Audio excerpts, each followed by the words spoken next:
recall to order a regular meeting with a roll call, please. Present. Here. Present. Here. Present. Present. All right. First, we have public participation and recognition. Public comment. Members of the public who wish to speak to the board should complete a request card prior to the start of the meeting. This section of the meeting will be reserved for comments from the public. All comments should be limited to 3 minutes. Criticism of individuals is not in order, and we do have some public comments tonight. First up is Holly. Would you pronounce your last name for me? Bonilla, thank you. And you're going to speak about paraprofessionals. Nope, you're welcome to stand there. Do you want, really quick, Sebastian, would it be better if she stands near the microphone so people at home could hear? Probably. I mean, If you don't mind standing wanna next to the grab podium? that mic on that podium, you could. Thank you. Yeah, wait till she sits.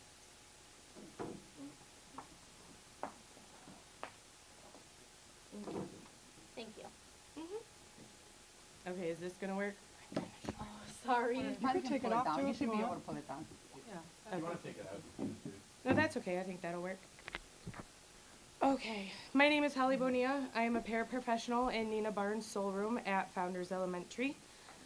Tonight I'm here because of several concerns in regards to my program and the position of my class and others, and the way that we are being pushed within this district. I'm not speaking for all assistants, but I am speaking for myself with the consideration of others that have come to me with their stories. I am speaking to the fact that many of us are bringing home maybe $600 to $700 every 2 weeks to do a job of 2 to 4 people. At this point, we really have no option other than to take on the responsibility for multiple classroom students as well as other one-on-one students, which, as you should know, is illegal and it only affects the students themselves. I have been in this field of work for 7 years. For 7 years, I have been hit, bitten, scratched, punched. I've had my hair pulled. I've changed diapers. I've cleaned up accidents, puke. I have nursed 6 students within the classroom when a parent couldn't or wouldn't come get them. I have given hugs. I have taken clothes home to be washed. I've brought extra clothes and shoes for students to use, bought extra snacks and food for those who have no more. And I have comforted students with the grief in the loss of a parent or a staff member. So why do I stay? The ultimate question that I ask myself on some of the roughest days in our classroom and the hardest days.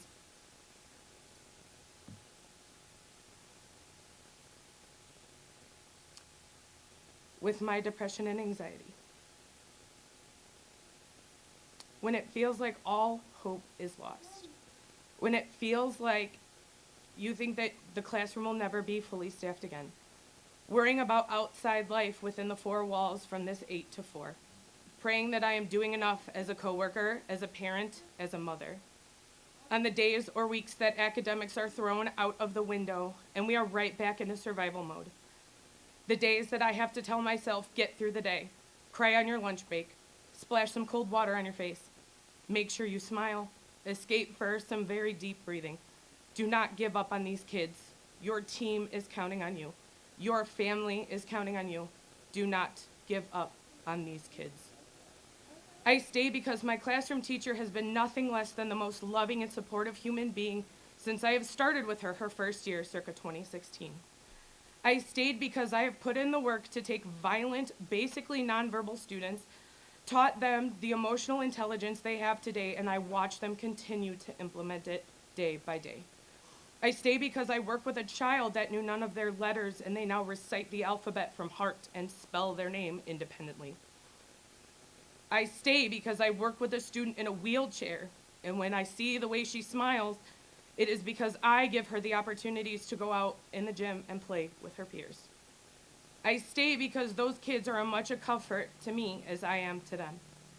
I stay because I am a damn good person at my job, and it shows in every change that I make in every student I get to be a part of. I stay because I love these kids. I stay because they impact me as much as I impact them. I stay because if I leave, the only party truly affected are those kids. This is their education on the line. This is their future. This is their step into adulthood. This is all they have.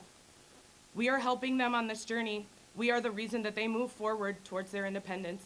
This is what we do. Ms. Bonilla, I have to ask you to finish up, please. Okay. Thank you. My question to all of you is, what are you going to do when you lose the people that are the only reason that your schools are functioning? We are the only reason that you are working the way that you are. Are you going to wait until the point that you no longer have anybody within the schools? How are you going to explain that to children, to their parents? I just don't think that these children deserve to suffer anymore. We don't deserve to suffer anymore. We are mothers, brothers, sisters, aunts, uncles, grandmothers, sons, daughters, best friends, teammates, a family. We work hard. We are depressed. We are anxious. We are overwhelmed. We are hopeful, heartbroken, and we are family. And I just ask what you plan and intend to do to retain those of us that have put in this hard work, in case you forgot who you hired. Thank you.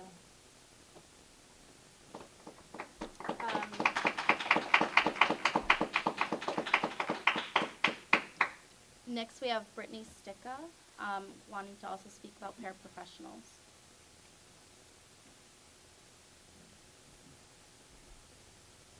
So my name is Brittany Stick. Like she said, I'm one of the PE teachers at Founders, and I mainly signed up to make sure that Holly had the time she needed to finish what she had to say. It was very well spoken, and I can't speak any better than that.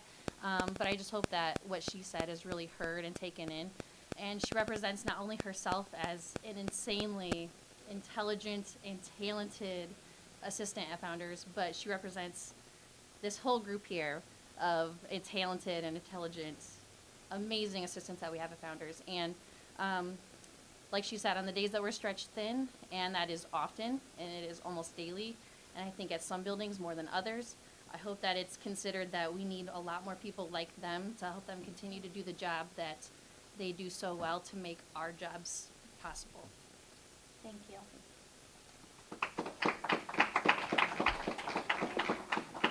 And then last is April Fleck, also speaking about paraprofessionals.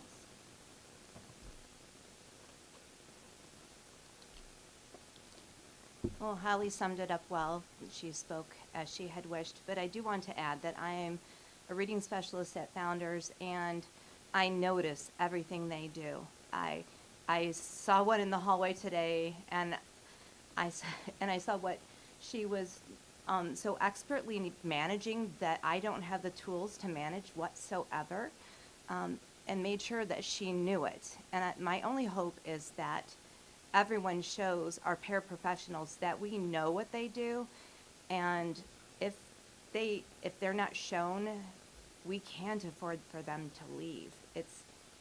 It's just too much. I'm a reading specialist, so that means I get pulled to substitute teach, and therefore I don't teach my own groups sometimes.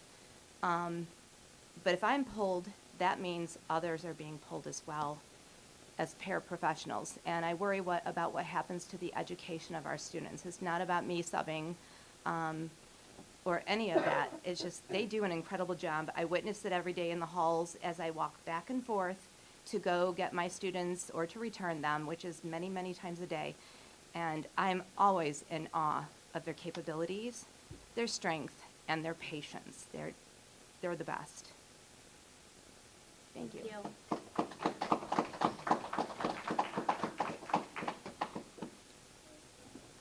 Thank you very much for your public comments. Next, subject B is board correspondence. Does anyone have anything they'd like to share? I attended a social justice committee meeting a couple weeks ago. Looking forward to another one this week. Since Chia's, our student board member, is not here, I'll just share on their behalf that they wrapped up interviews for the student advisory board, so they're very excited about that. And I know they'll have their first meeting soon. So, thank you. And I also attended the social justice committee meeting. We'll be attending one on this upcoming Thursday.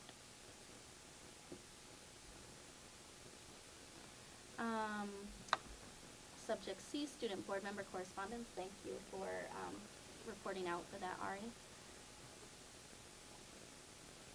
Subject D, acceptance of gifts and donations, that the Board of Education accepts with gratitude the donation of $8,400 from Upstaging Inc. of Sycamore, Illinois for the auditorium lighting equipment at Huntley Middle School and DeKalb High School. Thank you very much, Upstaging Inc. And then number 5, public hearing on the 2022 tax levy. Subject A is the public hearing on the 2022 tax levy. Oops. Got to charge our Chromebook. And at this point in time, we will open the hearing.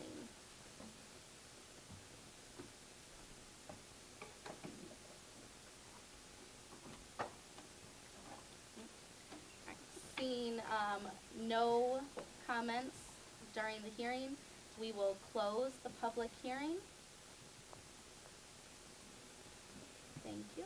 Number 6 is the consent agenda, and it is recommended that the Board of Education approve the consent agenda items A through H as attached. Is there a motion? So moved. Second. Roll call, please. Yes? Yes. Yes. Yes. Yes. Yes. Number 7 is old business, adoption of tax levy 2022 tax year. This was presented by Cindy Carpenter and Armir Doka. And this is an action item that the Board of Education, or it is recommended that the Board of Education adopt the 2022 tax levy as presented on the certificate of tax levy. Is there a motion? So moved. Second. Roll call, please. Yes. Yes. Yes. Yes. Yes. Yes. Subject D is the property tax relief grant, also presented by Cindy Carpenter and Armir Doka, and it is an action item. It is recommended that the Board of Education approve applying for the full amount available to the district under the property tax relief grant program for the fiscal year 2023. Is there a motion? So moved. Second. Roll call, please. Yes. Yes. Yes. Yes. Yes. Yes. Subject C is the staffing request for 18.5 FTE, 37 part-time positions. These are foundational skills assistants or instructional assistants, and this is brought to us by Billy Wermo and Deetra Salas. And I believe they're bringing some more in-depth information, so I will hold off on recommending action until, Thank you. and I'm sorry, and Ms. Jill Springer. That's okay. Thank you for having me back. I am Jill Springer. I am the Elementary Humanities Manager, and I appreciate the opportunity to bring more information back. Some questions were asked, and I think we've provided in your packet the answers to those questions. You had this, I believe, since the packet was shared with you last week, and you had specific questions about these scores as they relate to how our students were impacted by the opportunities to have very intensified core through differentiated small group instruction, and how that impacted their MAP scores. So what you're seeing here is their fall to spring scores of our second and third graders. And you can see that these are normed scores. Typically, our students are expected to make 10 to 13 points of growth. Our students who participated in RISE grew 17.72 RIT points, and our students who did not participate in RISE grew 14.4. And what I want to stress to you is this is a win all the way around, and it was really due to the fact that we had the interventionist with us, because typically our students, our RISE students were students who were performing before RISE below grade level.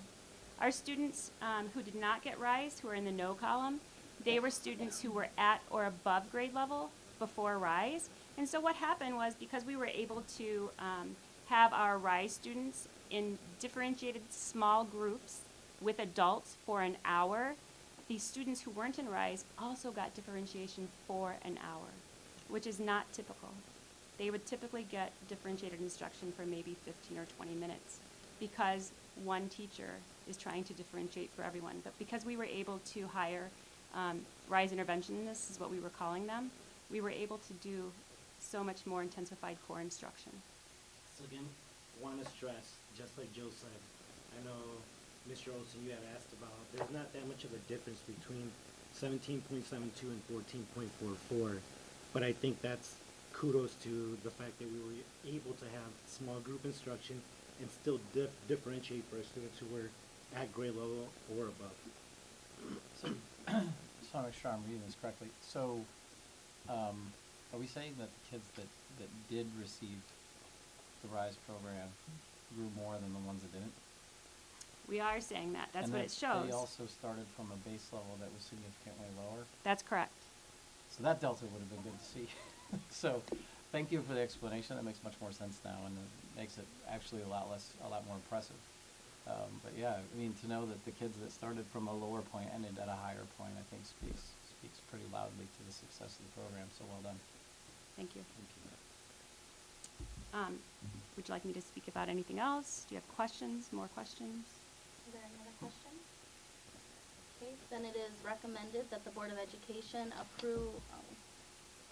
approve the addition of 18.5 FTE, 0.5 each foundational skills assistants, instructional assistants for elementary intervention support. Is there a motion? So moved. Second. Roll call, please. Yes. Yes. Yes. Yes. Yes. Yes. Thank you. Thank you. Subject D, staffing request, security assistant staffing proposal.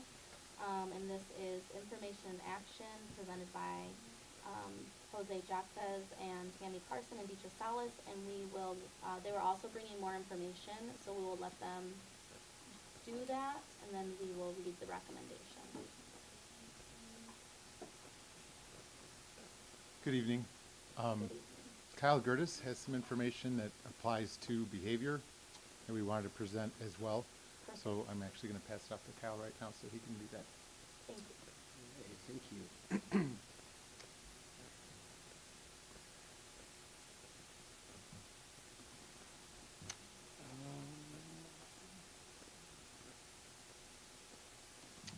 So I don't think I have my board doc up to present, so I'm going to close this, but you have all been provided with a document that explains or illustrates progress monitoring data that we can compile as of today related to the impact of our code of conduct.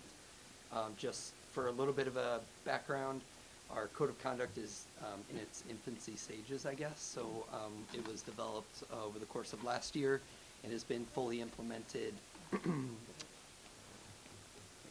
it's a separate doc, since August of this year. So what we did to kind of look at, just a comparison group is we looked at the 2018-2019 school year, the 2021-2022 school year. So those are the last 2 full school years that we've had with uninterrupted in-person learning for students. And then we compared that to this year, and we looked at the months of August through really the end of November. So we pulled the data at the beginning of December. Really quick high-level overview. In general, when we look at the number of out-of-school suspensions, so exclusionary discipline, when we compare it to 2018 and 2019 and 2021-2022, we are currently trending to have fewer out-of-school suspensions, with the exception, I believe, of 1 month, which was October. And that's in comparison to both of those previous kind of baseline years. Then when we look a little bit further into what does the in-school suspension data look like, we are actually showing a higher level of in-school suspensions compared to those previous years. So a little bit of interesting data there. So we're seeing fewer out-of-school suspensions, an uptick in in-school suspensions. And my kind of interpretation of that is really a tribute to our building administration and the training and collaboration that we've provided over the last year related to, and not that anybody didn't know this, but the importance of keeping kids in school and providing them access to various resources that they might need, whether it be academic support or most likely more important, social-emotional support or behavioral support. So for example, at our secondary level, we have what's called Crow's Landing, which is our staffed in-school suspension room. Students can access that for a half day, so they could have a morning in-school suspension or an afternoon PM suspension, or for the full day. At the elementary schools, it's not as it's not set up in the same way. So our elementary schools really don't have an in-school suspension location. They get creative when they have to, and sometimes that looks like maybe the administrator's office or another area of the school where a student could be supervised, but also kind of not sent home and excluded in that way. Jumping down, we did break down the number of out-of-school suspensions by school, and again, we're looking at from August until really the end of November. I'm going to pick on the high school, but in a good way. So if you look at this graph here, 123 counts of out-of-school suspension were reported during the 2018-19 school year during these months. What we saw in the 2021-2022 school year is that number dropped to 106, and then so far this school year we're at 85. So as a data person, this is a really beautiful trend line that we would like to see, because we're reducing the number of out-of-school suspensions.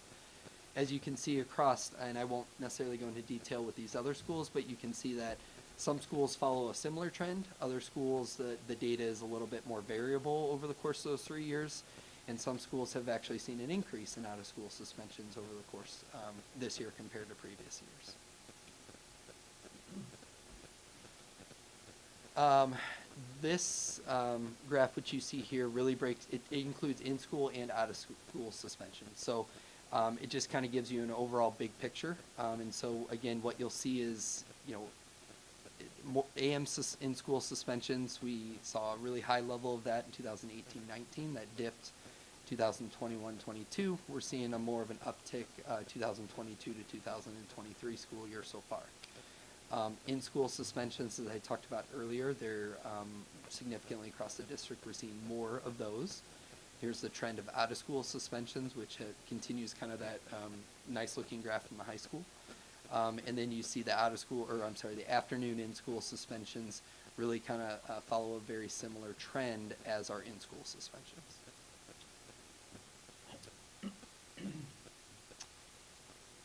This just breaks it down in a different way. So this is a trend line that looks at all suspensions over the course of those 3 years and during those months. And so this would be the 2021-2022 school year, which we saw a general reduction in suspensions.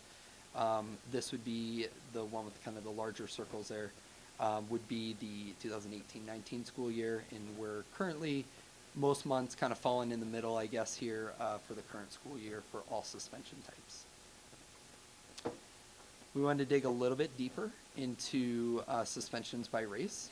And so what you'll see here are we continue to have a higher number of Black or African American students that are being suspended, whether that be, this is out of school, I believe. Yep, out of school suspension. The positive there is we do see a reduction when we look at last school year and even in 2018-19. So we do see that trend heading in the right direction, at least early on. That trend could also be seen in most of our other subgroups, but particularly most illustrated here would be our white subgroup. And then we kind of replicated that once again and just looked at all suspensions, so that would include in-school and out-of-school suspensions broken down by race. And kind of in summary, I do just want to highlight that our additional digging into this data is going to be needed as we move forward. So we really focused on, and we felt most appropriate to look at the exclusionary discipline for a few reasons. One, that is the most apples to apples comparison that we can have right now.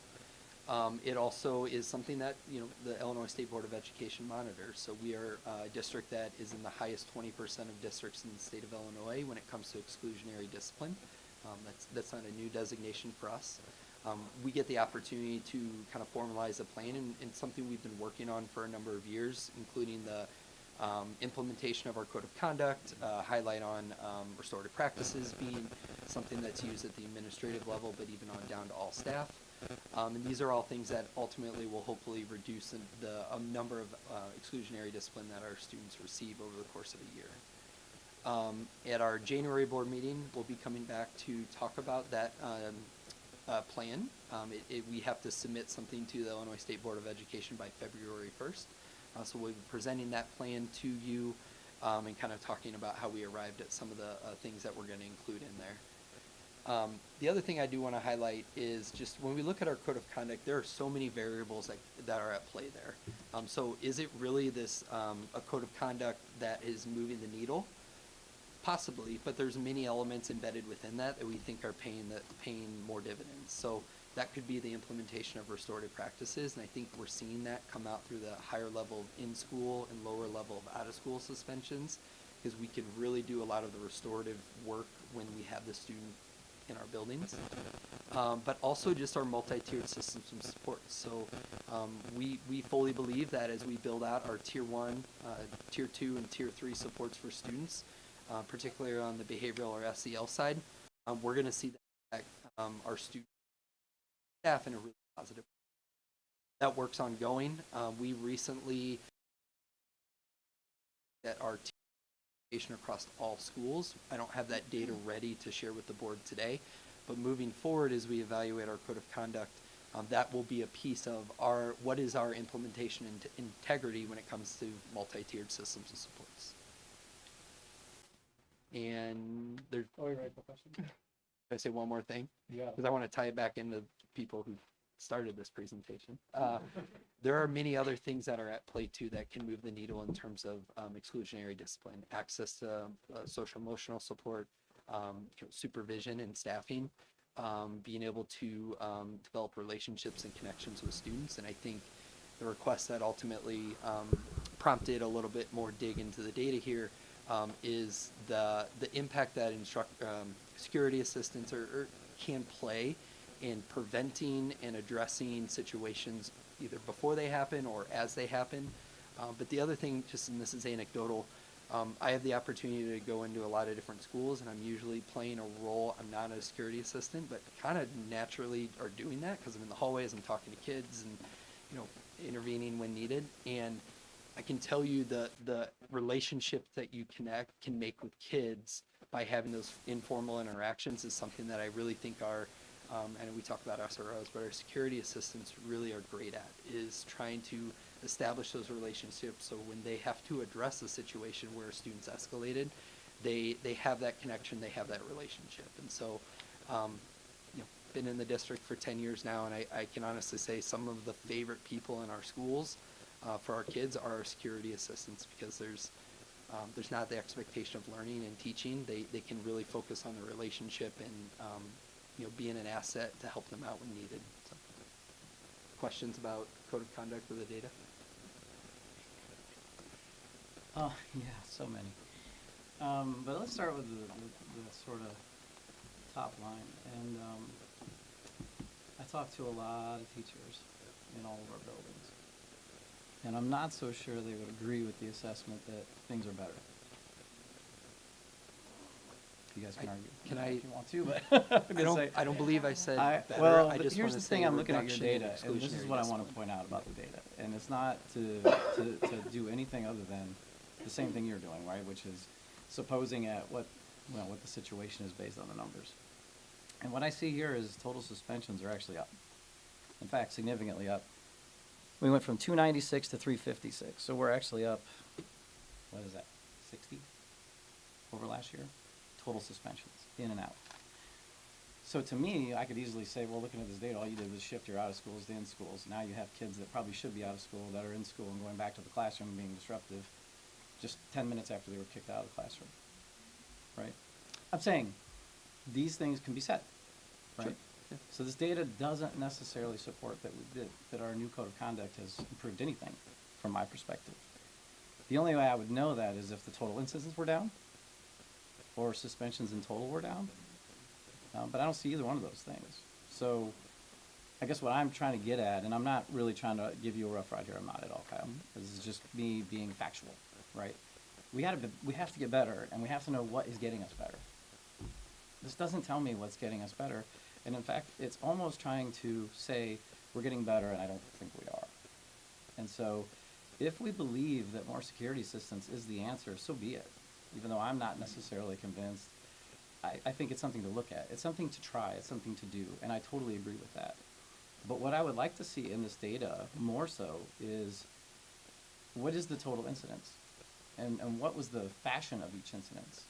And it's nice to have it broken down by race, but honestly, I just want to know, are our kids fighting more or less, right? Are kids being taken out of the classroom more or less? And whether that's in school or out of school.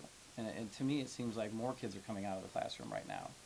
And so how do we turn that tide, right? And I just am not seeing it here, I guess, is what I'm looking for. So if we could see like a total incidence, that would be helpful. And do you know what those numbers look like? Or Donna, I know you're in here for the high school. I don't know about any of the other schools, but do we know like where we're at total incidence wise year to date, other than just suspensions, like any kind of altercation? Altercation, verbal, physical? Yeah, whatever gets reported is an incident. Yeah, we would have to definitely dig into that. But accurately, It seems to be what? Sorry? less than last year. Less than last year. We would definitely have to pull that data in terms of the verbal, the physical, and the altercation. Okay. And We we could also go- added an SRO, right, at the high school? Do you think that could be having some effect on that? Should move definitely. Okay. The relationships like I was explaining definitely make an impact on the students, to build those relationships and be available to de-escalate the situation so that it prevents them from happening to their students very complicated. So bodies matter is what you're saying, basically, right? Which we Train get. bodies matter. You know, we're talking about all of these people, and I think I have this wonderful group of individuals sitting here in the front tonight looking for more money as well. And, you know, is paying them more going to help more? You know, there's all kinds of angles here, right? And I think we're trying to dig into what's going to work. And until we can get some kind of a definitive, yes, we believe this is working, that was one of the reasons, you know, JJ, that I was mentioning last time about, do we start implementing programs at one school? Do we, instead of going across the board and saying, let's implement, I looked at your plan again, it went from $1.2 million down to $1 million. But at the end of the day, I think my piece, and I wanted to hear more about, you know, why do we not ever consider just implementing one place and seeing what the impact is on total incidents, on the type of incidents, the severity of the incident, instead of we hire 16 or 20 people that we hope will work, and then what happens if it doesn't? Do we let them go? Do we try something different, right? So I like to implement things in a sort of a logical, way that we can test and continue to grow and test and continue to grow. And I don't see that in this plan. So I just figured I would parlay from data right into the other questions that I'm going to have. And I'll kick it to the rest of the board for their comments. But those are my observations right now. Is I'm not convinced that A, that this data shows me we're getting better, and B, I have a serious concern about implementing a multi-million-dollar program that we don't even know if it's going to work. So to touch on what you're saying, Jeremy, my question right now, I guess, and I know we probably have the number, Dietrich, I don't know, how many assistants are we short right now? Like, do you know the number off the top of your head? If it's like got to be in the 50s? It's not divided by different positions. Yeah. The total is about 52. Okay, so we're 52 assistants short. So that means that we are 52 bodies short in classrooms that need to be there with our kids, because without assistance, the district doesn't run. I mean, we know this. And so we can approve all this FTE to get, open these spots up for more assistants, but ultimately, how do we fill these spots? How do we keep quality assistants? How do we attract new assistants? Because I think that we would find a lot less behavior problems in our schools if we had the adults in the rooms engaging kids in education, instead of the chaos that ensues when there aren't enough adults and kids are not being engaged. And so I guess these are the kind of the fundamentals I think that we need to be really taking seriously as a board, and thinking about how we are going to staff our schools in this climate. I want to just clarify something you said, because you said assistants. Are you saying, because we're talking about two different types of assistants, the security assistants versus the classroom assistants. But they're paid the same they're in the same union. My guess would be that if we were able to staff classroom assistants, we wouldn't have such a need for security assistants. Do you agree? Everybody else here agree? I Thoughts? think paraprofessionals, I mean, you can't do what we're doing without them. We have CPI training. Security and safety is a part of what we do. We take a huge part of those certain years. We sit down for safety training. We sit down to make sure what is the safest route we can take with a student if they start to get aggressive, go into crisis, have a violent moment. That's our job. And I don't think we have ever felt as unseen as we do. My classroom alone is short 3 staff, with half of them right now looking to leave. I'm supposed to have 5 the next week. And this happened last year. There was a classroom with 1 teacher and 2 staff. That is Yeah. all she had for 6 months, with the occasional sub. Thank you. Yeah, thank you. So I think that's, I mean, fundamentally, if we don't tackle that issue, I think that's like our baseline issue. And if we don't have that, And our population was fairly similar 5-6 years ago, right? What did those incidence rates look like back then? Like, is this a recent phenomenon, or is this just?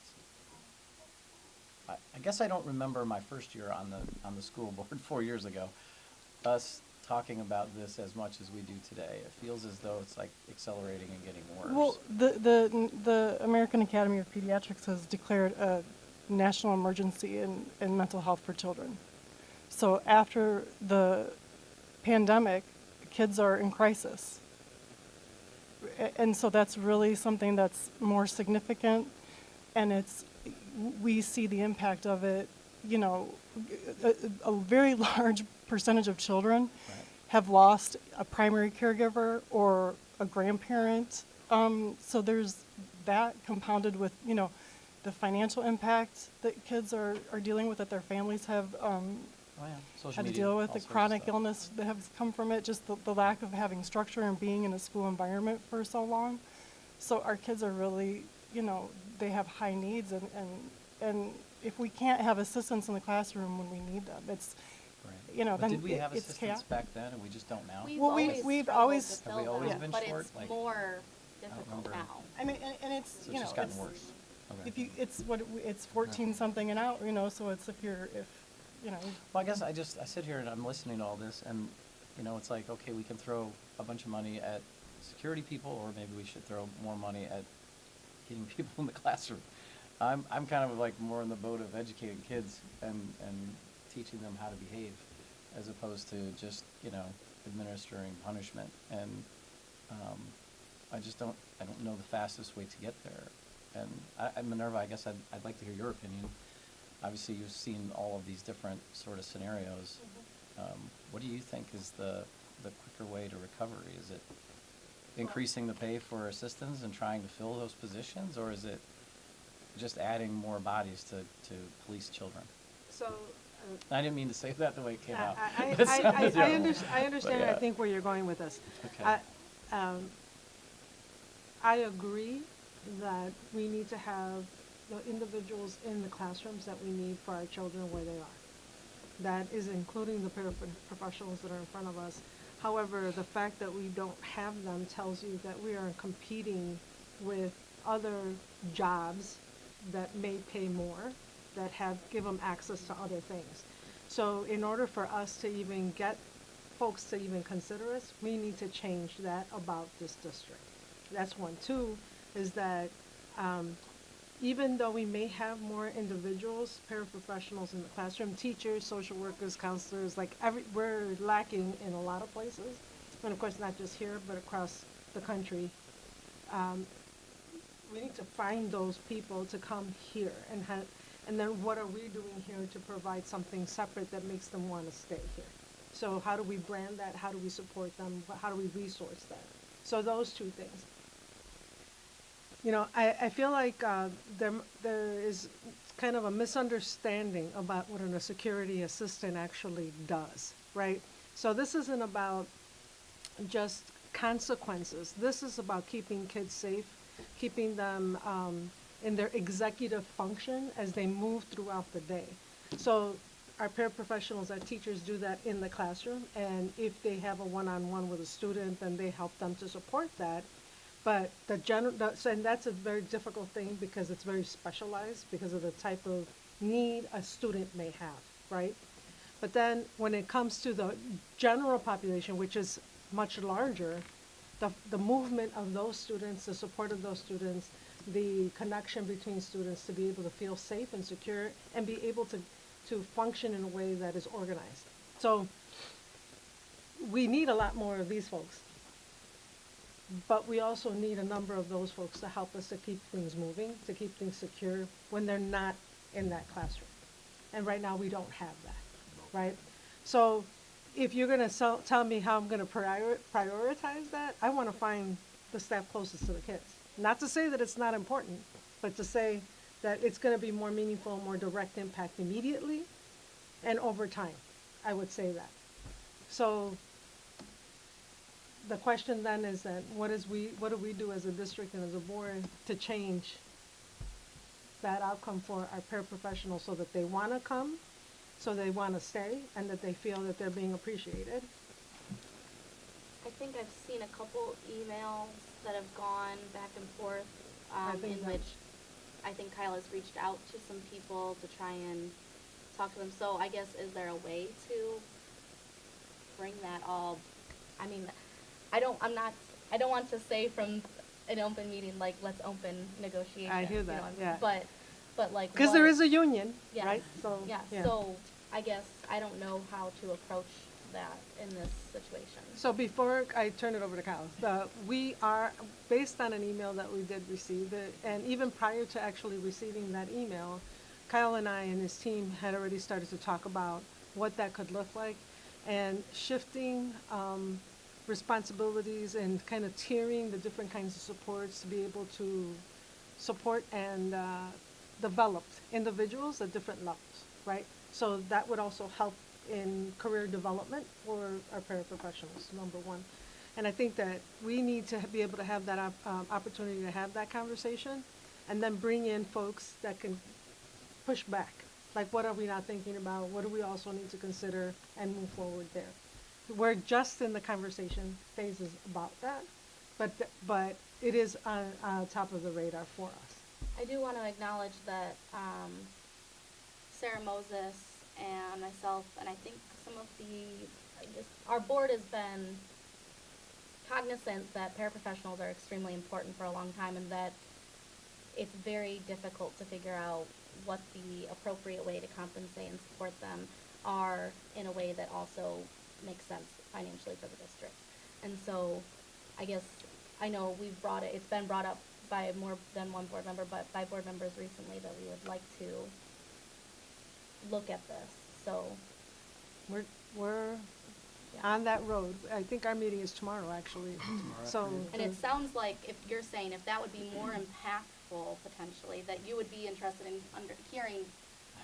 You're interested in hearing what's most impactful. I don't want to leave you out and say, like, you want to do what's fiscally responsible that also meets the needs. I also heard him say, though, that he would be interested in seeing what the impact is in one building. So I'm not crossing the whole plan off the table. No. In fact, I don't want to do that. I actually I'm quite curious to see, it's sort of your disruption prevention program, right? If you have somebody standing there, then that child might be less likely to strike out at another child and just keep walking, right? And I mean, to me, that's part of the drill too, right? When they're between classrooms, how do you just keep them from getting distracted or in their executive, your term was, yes, absolutely, wonderful, great term. But yeah, I'm not saying that I don't believe it could work. My thing is, it would be so much better for everyone involved, in my opinion, if we just took the spring semester and implemented it in one building. And then we would have instant data within a few months of this, or, you know what, they found places to do it. We can't chase them all over the building, whatever happens to be. I don't know what that outcome will be. But I'd like to see it, because then, throughout the summer, we can get everybody together and say, okay, we know this is working.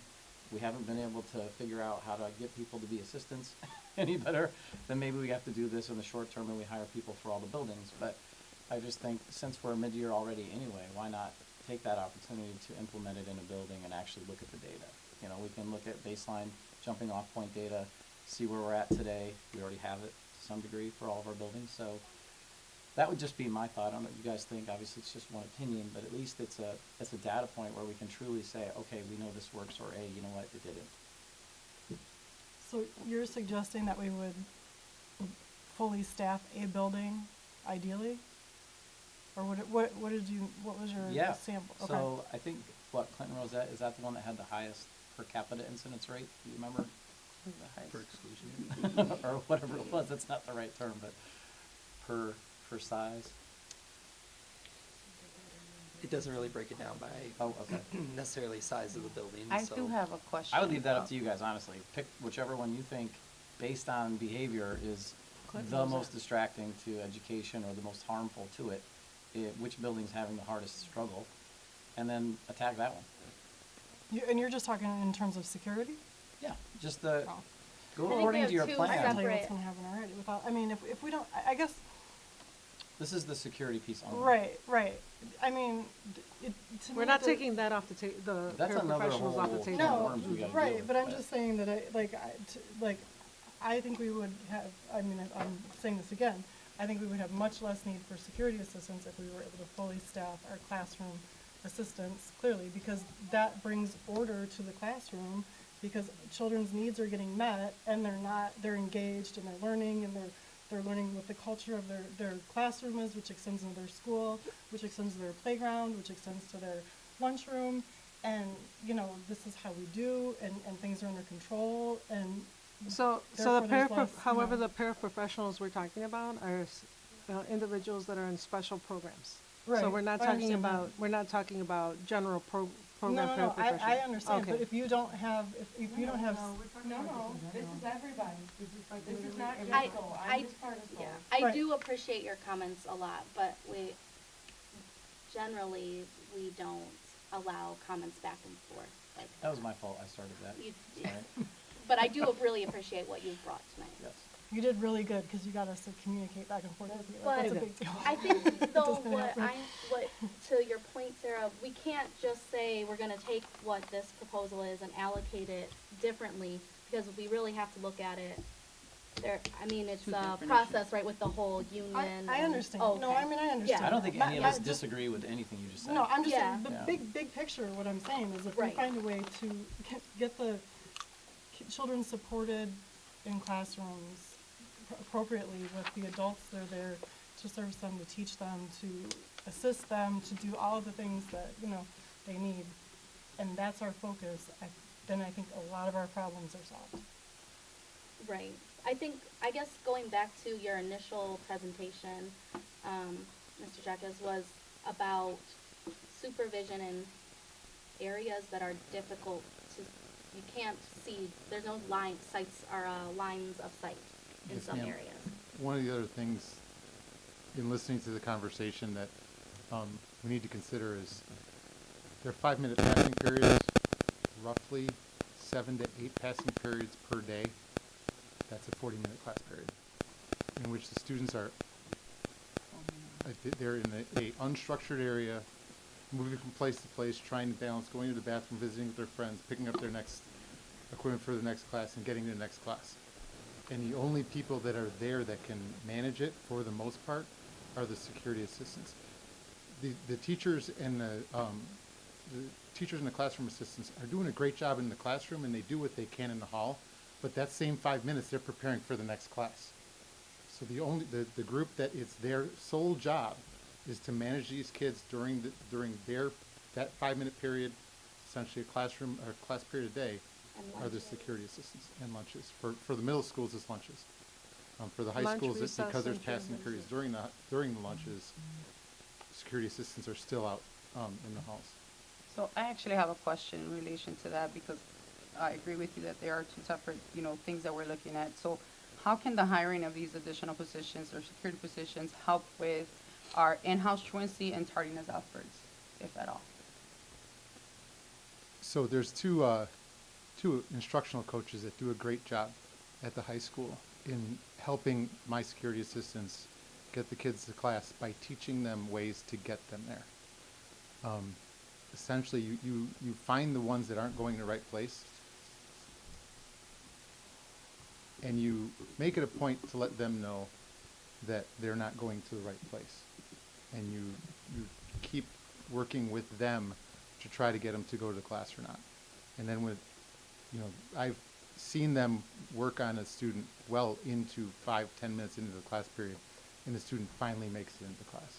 That's what the benefit would be.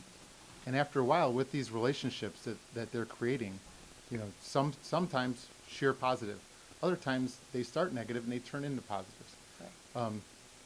That relationship building that's happening with our security assistants gets the students to understand it's just easier to go along than to fight this situation. So they do end up going to class sooner. They spend less time in the bathroom, less time talking to their girlfriend or the boyfriend at the lockers. Those kind of things happen or stop happening because our security assistants get to know them by name and know their habits, know where they're going, know what who the girlfriend is or who the girlfriend or the boyfriend isn't, and who we got to keep them away from.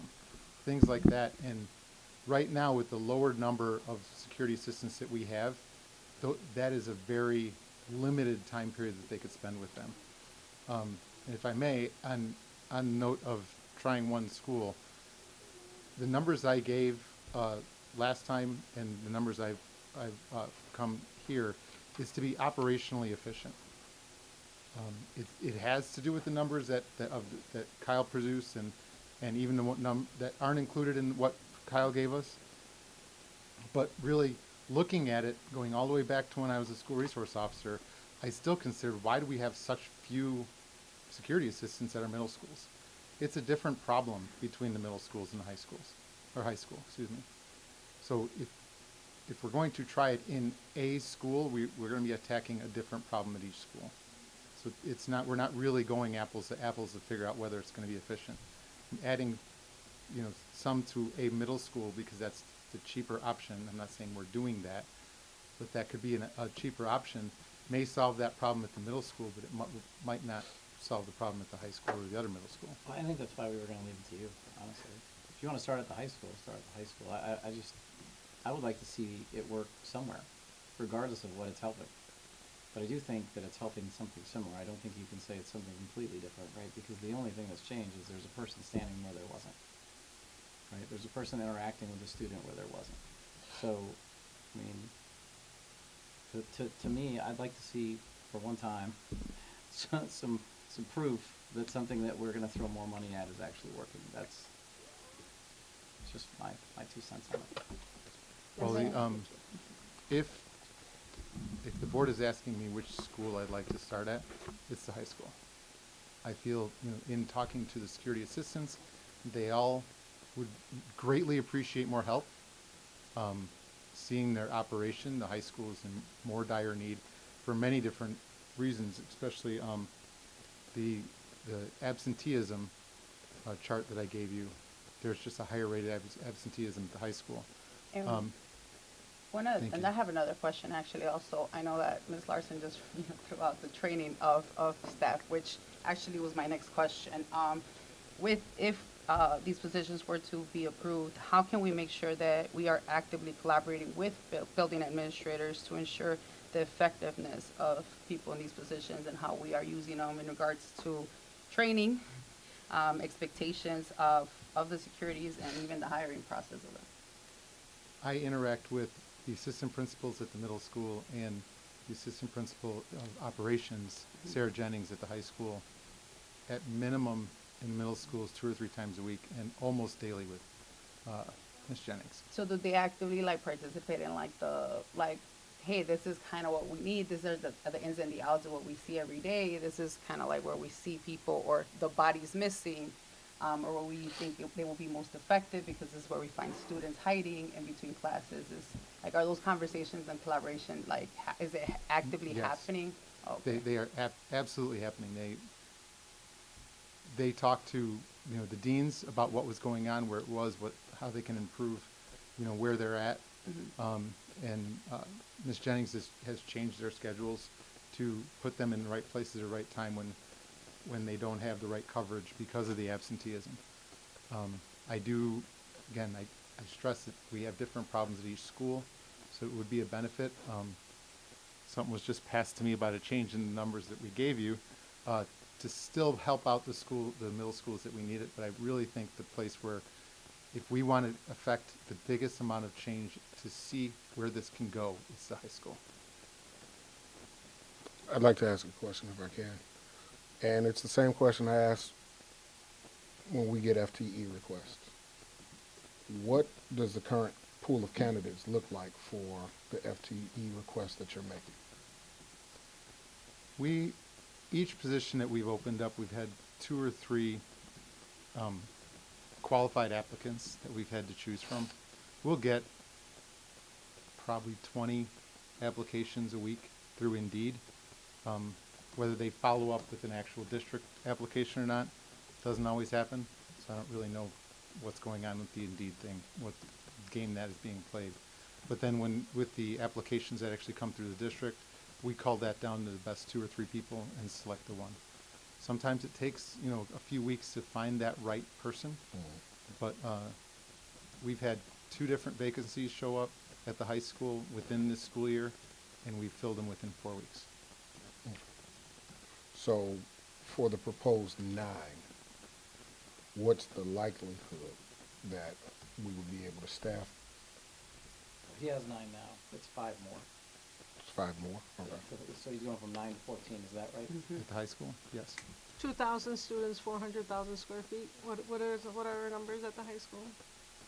It's 2,100 students, I Okay. believe, and 400,000 square feet, correct? Yes. Well, I'm going off of what the recommendation is. It says 9 FTE, correct?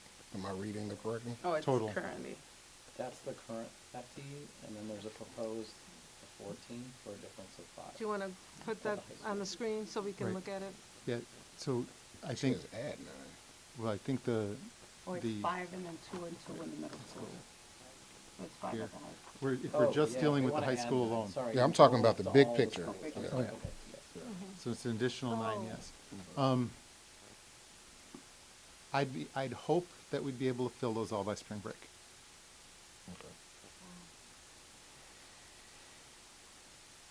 It Okay. seems like a long time.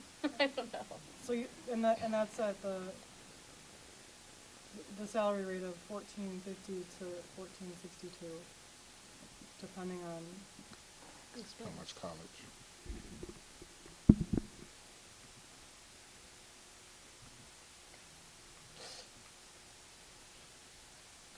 Yes, but if we address the larger issue within paraprofessionals, they're included in there. At least pay-wise. Where's Cindy? Hi. Did you, are you Did asking you have a a question? You're just, I just know you're. you're just trying to. In the mirror. Hi.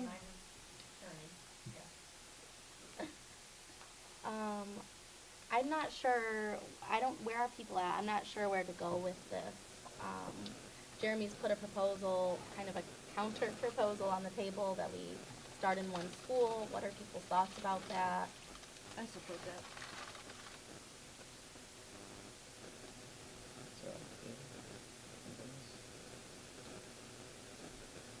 So, Goes. I do agree that based on like some of the conversations that I have had at different schools with different administrators, that there are some concerns that are slightly different at different schools. So I would be okay with supporting this effort. But I also understand the importance of rolling out stuff, Jeremy. So It's kind I of would like a be- pilot. I will be okay with both options, with rolling out with this, because of the high need that I have seen on social media and I have heard obviously through the different people that I often speak to. I'm okay with either option. I think a pilot makes sense, I mean, because by the time he hires everybody anyway, there's only gonna be like a couple months of school left, so it's a nice, at least couple month period there to kind of get a feel for, you know, how it's gonna work out, but.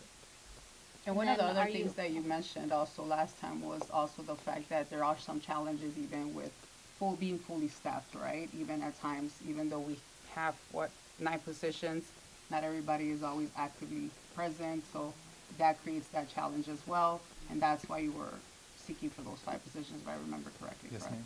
Are we fully staffed at 9 right now? Yes, Now we are, but last time you said we were correct. missing, So the- right? That was one of the 4-week hires that we had. Okay. Looking at this, the days of the week and the percentage of the team, that's how many are there, or that's how many are absent? That's how many were absent. About a third, Yeah, yeah, in the high school, okay. correct.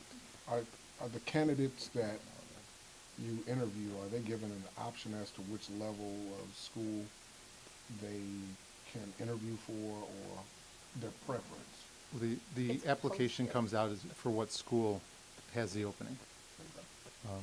So Is there a certain interest of school over another? sometimes there is, other times they're just looking for the job. And the idea of being a security assistant in the schools is what brings them here. But I do have some of the current security assistants that wouldn't go to the high school for their life, and then they wouldn't go to the middle school for their life. It's just they really appreciate where they are, they love where they are, and they wouldn't go to the other option. There is one more Deidre, way is to there pilot something you this want to fill in relation to with that? the same numbers. To go right along with that is, we haven't had vacancies at different levels at the same time. So like our last 2 vacancies were at the high school, so we advertised the high school, so there was an option for middle school. But I concur with what JJ said, there are some that are like, you couldn't pay me to go to high school, like varsity couldn't pay me to go to the middle school. They really appreciate the age group that they select to be applied for the position. We even talked to a couple of them about moving to different levels based upon need, and they're like, nope, not what I want to do. So, one other potential pilot program concept. I mean, if we're gonna do the high school, that means we're really into it for 5 FTEs anyway. So another thought would be, you could put 1 additional FTE at each of the middle schools and take 3 for the high school, and again, measure the impact. You're getting over 50% of the way to where you wanted to get anyway.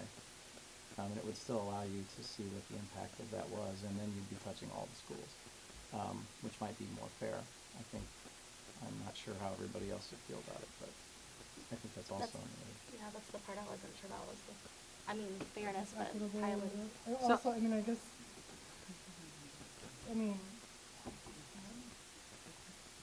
like partially doing that really isn't gonna get us the answer we're looking for. Is it? I think it would. So, what do I you mean- think? Yeah. Well, Donna just told us adding SROs helped, I'm sure. right?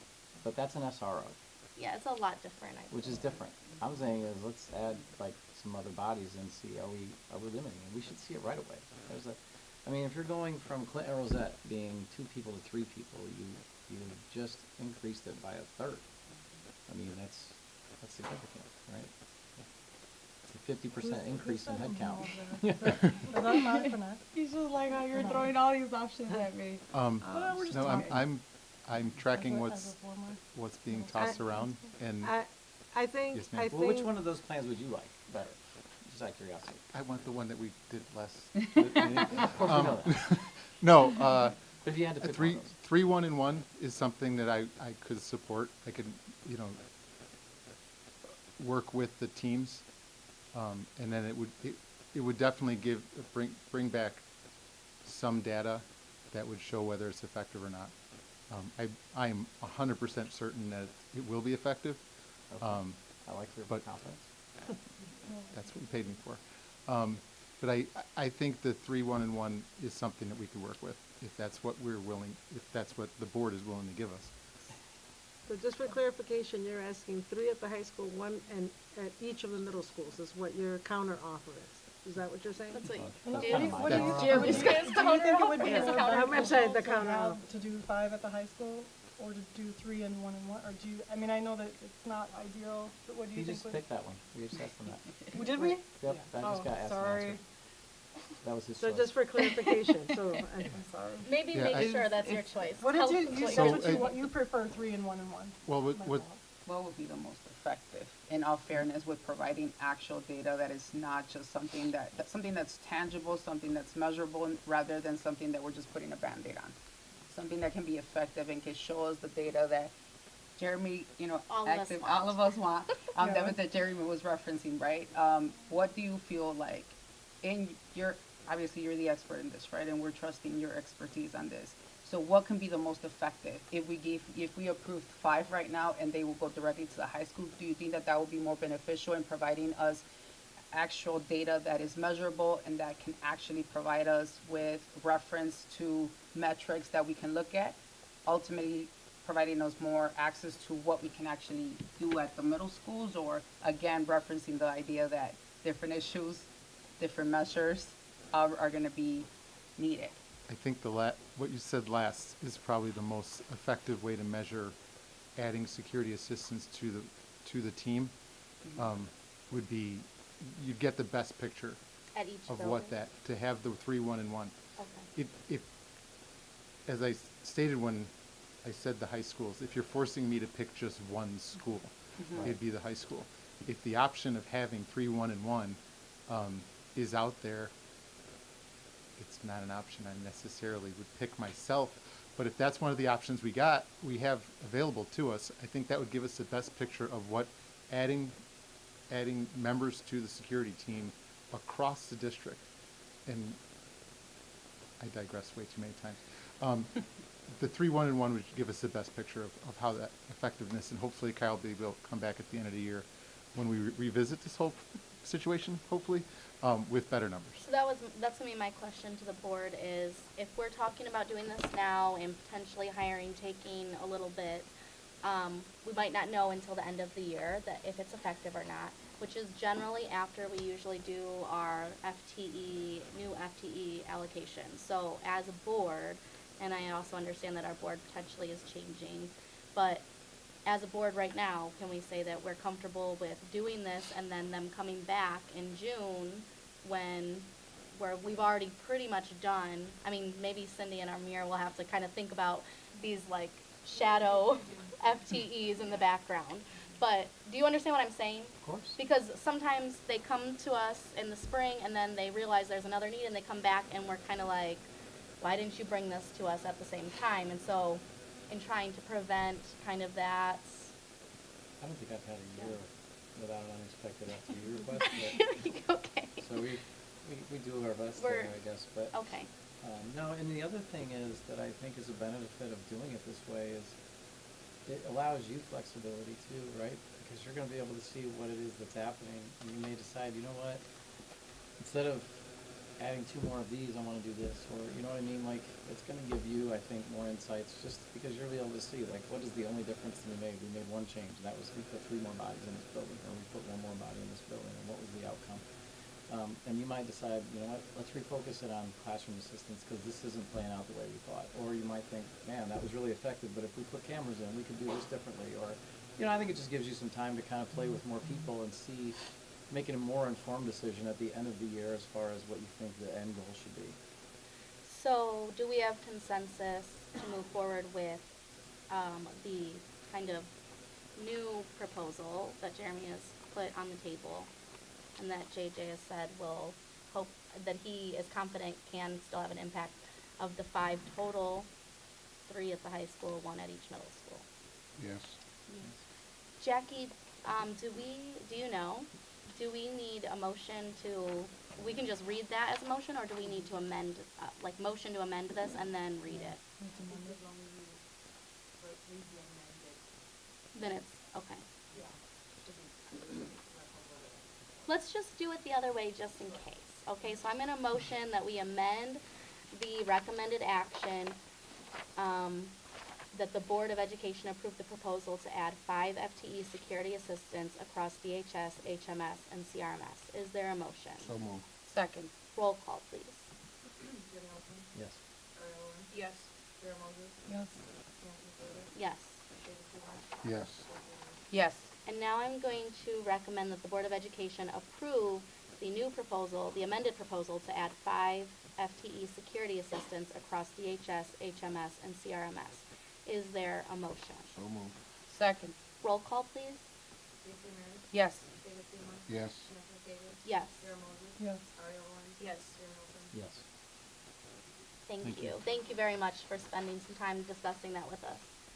Subject I can E breathe again. is the staffing request Jefferson After School Program Tutors, and this is a grant-funded position. It was presented by Teacher Salas and Billy Guermo, and it is recommended that the Board of Education approve the attached job description and hourly tutoring staff position, which will extend the tutoring opportunity to a student teacher to be considered for the staffing opportunity. Is there a motion? So moved. Second. Roll call, please.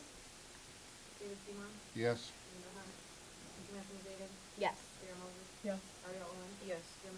Yes. Yes. Chromebook. We voted on C, right? What happened? Yes. Yes. Okay. Yes, we did. Subject F is the request to purchase Chromebooks for one-to-one curriculum integration, and this is an action item that was presented by Ben Bale. It is recommended that the Board of Education approve the purchase of 1,500 Chromebooks at a total district cost of $747,000. But I believe that's the old sir. cost. No, that's the new cost. Okay, which is less than the last time he brought it to us. Is there a motion? So moved. Second. Roll call, please. Yes. Yes. Yes. Yes. Yes. Subject G is the 2023-2024 academic school calendar. And it was mentioned at our last meeting, and now it is back for information and action, because there, I think, is one change, and it is, before we do that, will you share what the one change is? Sure. So you will see attached are actually 2 calendars. One is the district-wide calendar, and that's the one that we're asking for approval tonight. The second calendar is for our ELDC. They have a modified schedule that falls within the district calendar. So I just wanted to explain that you're actually approving the district calendar. On the district calendar, there was an update for the end of school. Correct. So the end of school, just clarifying what our boxes say as well as what the language says on the document, but also moving an institute day from the month of October and moving it to February. Move to August, I'm sorry, to August. We've had so many conversations. So there's 3 institute days in the month of August and 1 in the month of February. Are there any questions about that? And we did work with the unions. We shared the document with them. They could compare with their union contracts. They could compare to ISB requirements. So they've all been made aware and provided feedback as well. And the union's happy about this calendar? They like it, or they don't like it, or they no issue? We didn't have any disagreements. I don't know if happy is the right word, but they're satisfied with the document. Mm-hmm. And the PLC collaboration gone to 1 day a month is working? Yep, that's the direction we went to this school year, Mm-hmm. and we're sticking with that for the next school year. So pretty much it's a mirror image of this school year calendar, except for election day. Yes, that's what I was going to say. Be mindful that sometimes things crop up. Like for this current school year, Election Day was added by the governor, but that was repealed after this year, so we won't have Election Day moving forward. But if anything were to come forward through legislation or through ISB, we would make any necessary changes we'd have to. And just another question about the PLCs. So do we have any feedback on that, or in terms of the collaboration days once a month and that is effective? So I'm gonna let Billy answer that question, Billy and Sarah, since they've been Yeah, working we with do. them. When we actually are able to have PLCs, I was able to go to Cortland. Cortland, they already have a coalition, a PLC coalition. So what that is, it's kind of like your school improvement team, but focusing on PLCs. And they gave some great feedback of when we're actually able to sit down and have a PLC. Part of the issue is that we have time taken out for the Human X survey, GCN trainings, a bunch of different other stuff that we can't fit, right, that we can't fit within the day. But when we were able to get in our math, PLs that focus specifically on math, we got some good feedback. Okay. Don't you just love the way they come at us that way? Yeah. I would say the same at secondary. Okay, so then I guess the question would be, and I know this is always hard, but how do we do like the Human X survey not during PLC time, or how, like, I'm sure that this has been, you know. Yeah. I know, like. So That's a, yeah. that's actually part of the conversation we'll be having with you regarding what's happening in proposal stages. Sure, as we Yeah, negotiate. because we're gonna have to slot out a PLC, and I just informed the elementary principals that we're gonna have to slot out a spring one as well. So that's taking another PLC. And also day takes away. out other time for teachers to collaborate, articulation time between grade levels, where elementary meets with middle school with high school. And so that is really getting squeezed.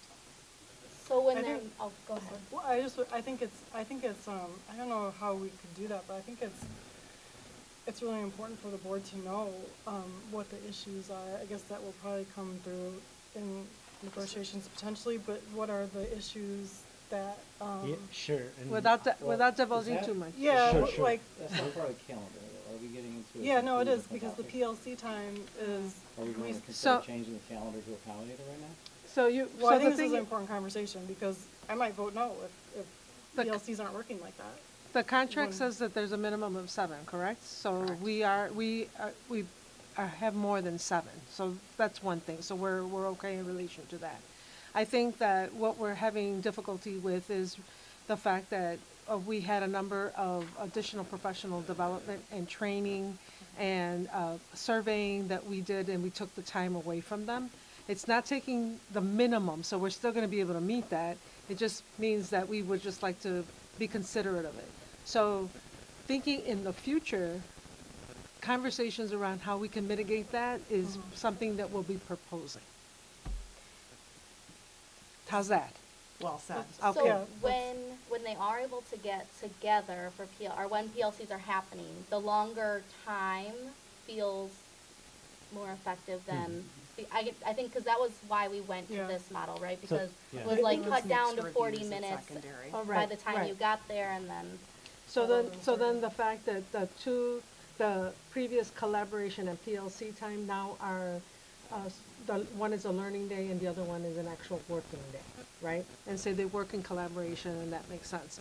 However, when one of the days gets taken away to do something else, then it kind of leaves that in the lurch and is still expecting that. So we're doing the best we can. We're making sure that we catch up and that we stay. But I think that there is a way for us to consider. A conversation on how we can make that happen a little bit more. I will come forward to let you all know that I don't want to give up too much right now, but really, long story short, we right now as elementary principals our schedules are around our specialists. So like we have traveling PE teachers, traveling music teachers, all of that we have to put our schedule around because we are limited FTE. So if we can create our schedules around our student needs and not around the special schedules, then we will be. That helps. It will be a lot more effective because then we could have common grade level planning time. Okay. Okay. Any other questions? Does that mean more FTE? It does. That's why It does. I'm kind of That's smiling, why you but say you it. asked what it is that A we little need. more. Yeah, Yeah. so I hear it you. might. Yes, it might. So is it okay if I read the recommendation? Good? All right. It is recommended that the Board of Education approve the 2023-2024 district calendar as presented. Is there a motion? So moved. Second. Roll call, please. Samantha Davis? Yes. Karen Moses? Yes. Ariel Owens? Yes. Jeremy Olson? Yes. Stacy Ramirez? Yes. David Kumar? Yes. Subject H is the Courageous Principles Out of State Travel, and it was presented last meeting by Dr. Minerva Garcia Sanchez. It is an action item, and it is recommended that the Board of Education approve the out-of-state travel for the remaining administrators to attend the Courageous Principal Professional Development in Dallas, Texas at the Deloitte campus from February 17th to the 19th of 2023.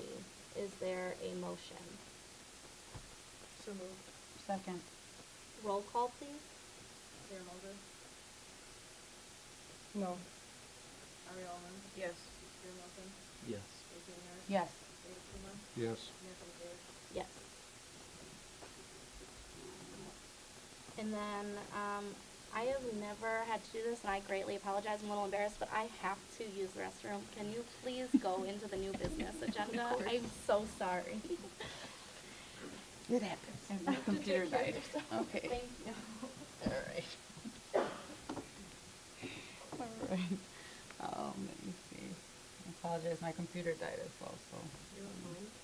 So No, again, hers new is yours, business. so me too. Okay, new business, the first one.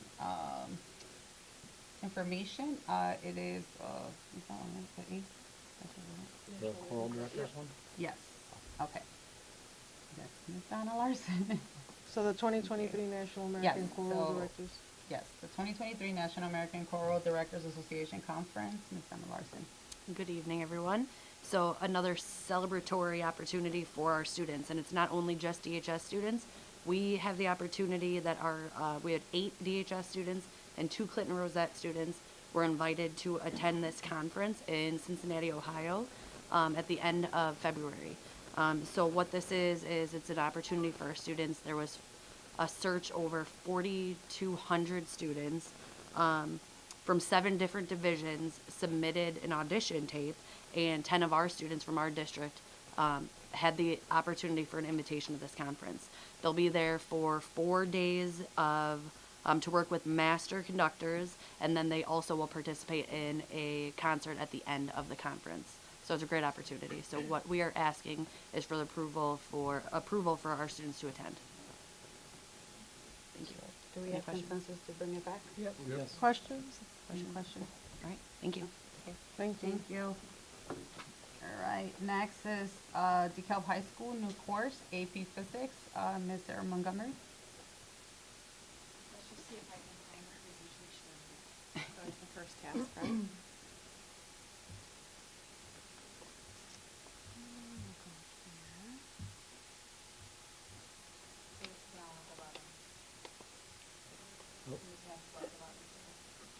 Oh, thank you. Anna's helping. The PowerPoint.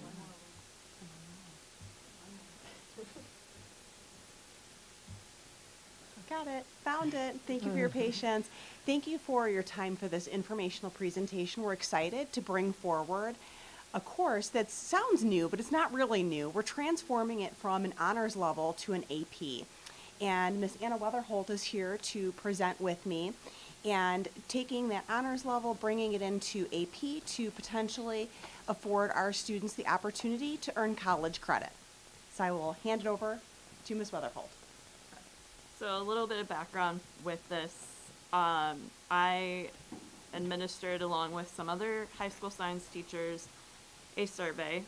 And one of those questions was, if AP Physics 1 was offered instead of honors physics, how would this influence your decision to take a full year physics course?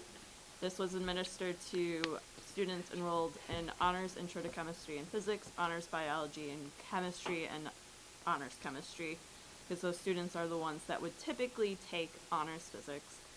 And 39.2% of them responded, out of 222 responses, that they would be more likely to take a full year physics course. So why AP Physics 1 instead of honors physics? It's a better chance to prepare students for taking college level physics courses after high school. The course is aligned with a first semester algebra-based college physics course.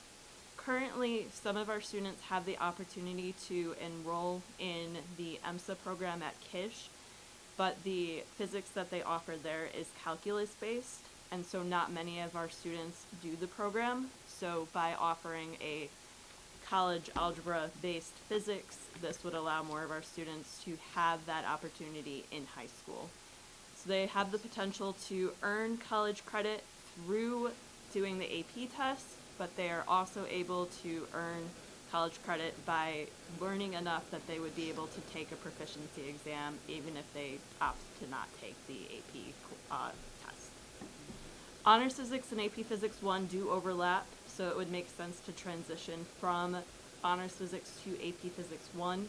So it would be similarly rigorous, just slightly more so, but allow the students to have a chance to potentially earn college credit.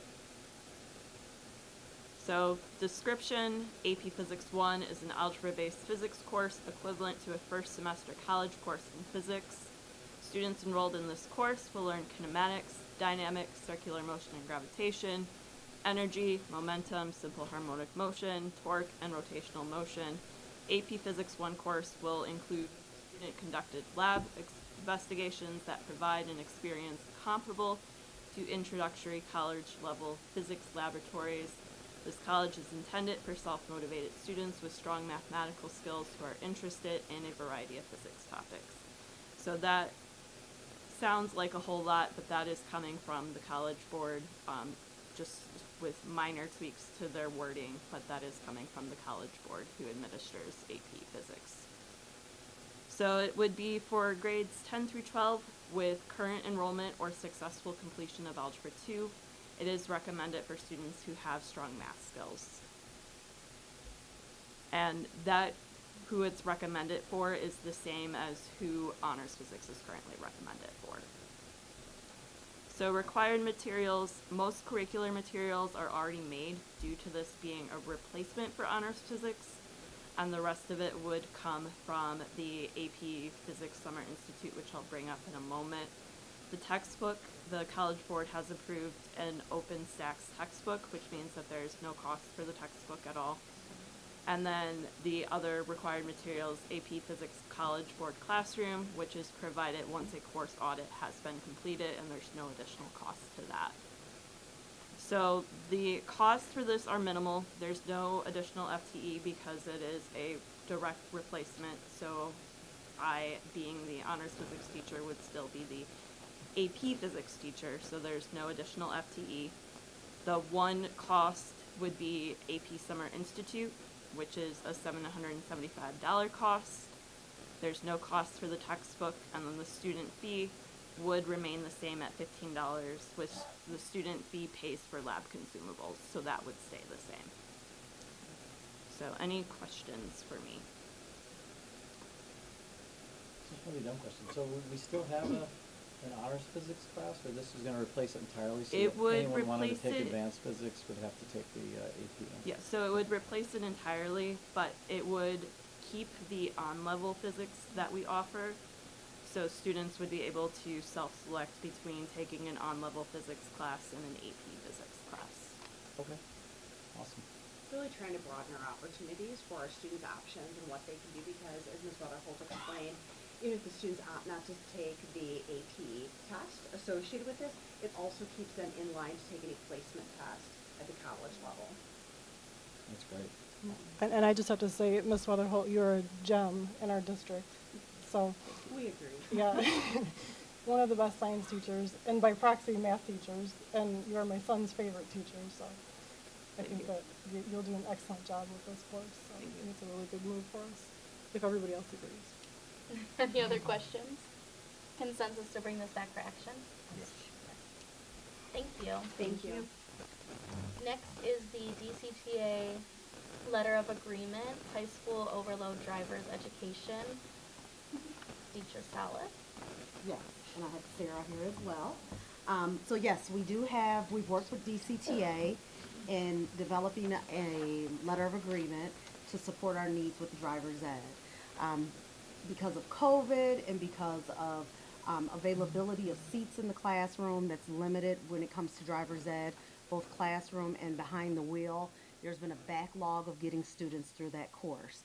So in order to meet the need of getting students through the course and getting ourselves back on track, this LOA has been developed to, for the second semester only of this school year, to increase the number of students that get that classroom and the behind the wheel experience. This is only for second semester of this school year, with the anticipation that we'll get ourselves back on track and able to provide a more timely classroom and behind the wheel experience for our students. No, I know the high school is also exploring some options to change some staffing that will help support this. Hopefully it won't result in another FTE request for this, but that it is something that we will be looking at as our enrollment is increasing, and we're seeing more and more students opt to, or their families opt not take private driver's ed. So we are seeing that increase at the high school. It costs a lot of money. Why not have your child finish it at the high school? Any questions? We're gonna have more electric cars soon too, right? Absolutely. We still won't resolve our, getting the kids through, but yes, Yeah. we need. She was going. FTEs, vehicles, so, no. Thank you, no, I have no other I questions. will say I was on the email when the Finnish language came through, and it is needing to be in effect for second semester. So I would like to motion to move this to action tonight, because it is really timely. Is there anyone that will second that motion? I'll second that. Roll call, please. Ari Ellen? Yes. Jenny Olson? Yes. Lisa Mears? Yes. David Seymour? Yes. Samantha Stevens? Yes. Sarah Mulligan? Yes. And so then I would like to recommend that the Board of Education approve the DCTA LOA for high school overload drivers education. Is there a motion? Second. You pick, Jackie, who seconded that. Roll call. She beat me. Yes. Yes. Yes. Yes. Yes. Yes. Subject D is the Thank you very much. Thank you. Thank you. you. The DCTA letter of agreement for middle school overload, and this is informational brought to us by Teacher Salas. Sarah's supporting on this one as well. This is one that we've been working on back to September. Once the school year started, we recognized that our shortages were real to us. So at the middle school level, specifically at Clinton Rosette, we were struggling in filling math positions. Went to the DCTA contract. High school overload is its own provision in the contract, but there's no mention of middle school overload. So we met with DCTA, talked through our options, and came to the conclusion of this letter of agreement. This letter of agreement patterns the high school overload language. What's different is the differential factor. At the high school level, the differential factor is a .09 per semester. That's how the calculated pay is for the base pay of the teacher that's taking the overload. At the middle school level, it'll be a differential factor of .07. We worked through that based on the bell schedule and the number of courses that there are within a day. We also are asking for this to be backdated to the start of school, because we have had instances where this may apply, and we want to be fair to our staff that have worked in that capacity. But if you have any questions, we're happy to entertain those. Any questions? This one, Beecher's been keeping us up to date in closed session, as it has been in the works, and so similarly, it's also fairly timely to get it done for second semester, because there are for sure overloads, I think, for second semester, anticipated overloads, I should say. So I'd like to also recommend or move to approve subject D DCTA LOA middle school overload tonight. If somebody, roll call, please. Samantha Davis? Yes. Sarah Mulligan? Yes. Ari Ellen? Yes. Jenny Olson? Yeah. Lisa Mears? Yes. David Seymour? Yes. And then I will read it as it is recommended that the Board of Education approve the DCTA LOA middle school overload. Is there a motion? So moved. Second. Roll call, please. Samantha Karen Moses, Yes. Ariel Owens, Yes. Jeremy Wilkins, Yes. Lucy Moore, Yes. David Simon. Yes. Thank you. Thank you so much. Next is subject E, staffing request, 1.0 FTE bilingual building substitute, and this is informational, and it's Deidre Salas and Billy Farmel. Got a little ahead of myself there. Go ahead, 'cause I'm not cooking. Good evening again. So it looks like you're on a informational action kind of roll. So if you want to do this with this one as well, feel free. I don't know So about this one. we're here requesting additional bilingual sub. We have 23 staff members that are currently at the elementary school. That's kind of like a two-section school. I know we came to you for Early Learning Development Center and asked for an additional building sub. So we're asking for a bilingual sub.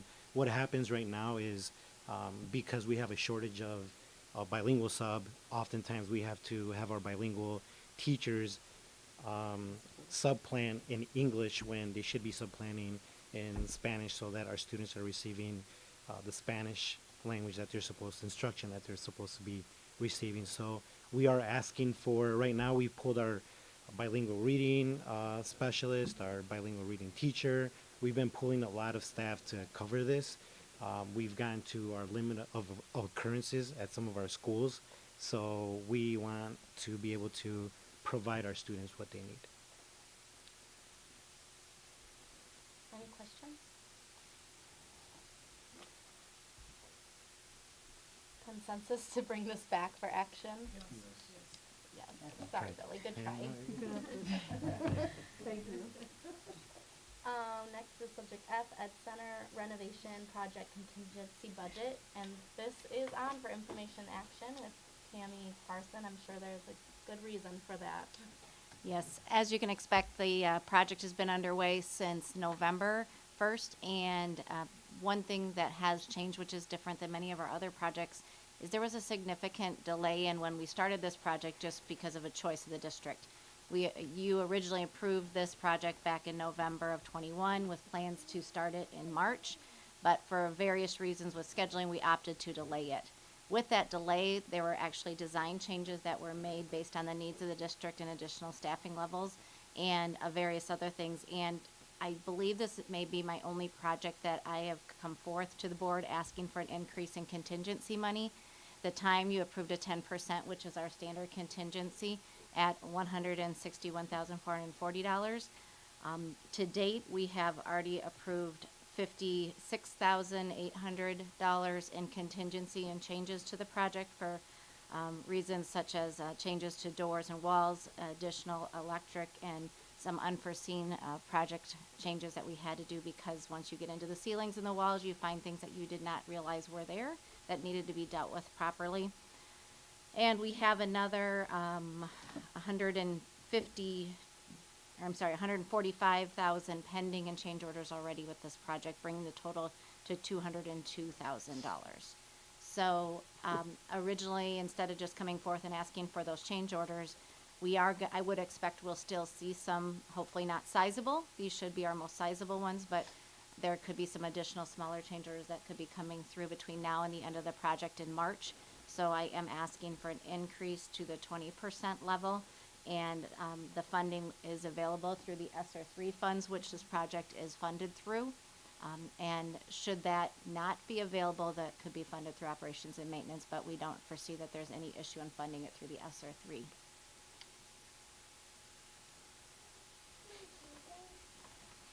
Anybody? Go ahead. So from 10% to 20% contingency? Correct. This And is, it's this is a upper little grade. unusual, right? Like, I guess there's not a real description of what changes are being made. Is this a level of finish thing, or is this an absolute necessity thing? I have no information with which to base that decision on, right? So we don't need a gold bathtub in the new center, and I don't know what's going into it. So is there any way that we could, and I know you want this to be information action today, but when I read this earlier, my first thought was literally, what are the changes? I can't see them. Sure. And I don't know that we would agree or disagree with them. I mean, this isn't affecting children. This is your office, right? This is where you guys live. I know that. but also, that's a lot of money, right? We're just talking about not maybe hiring as many people as we wanted to, or paying people what they deserve. I'm just trying to be a fiduciary over here. Is this stuff that we actually would have to have? Are we talking about what we found in the? There's a number of things rolled into this.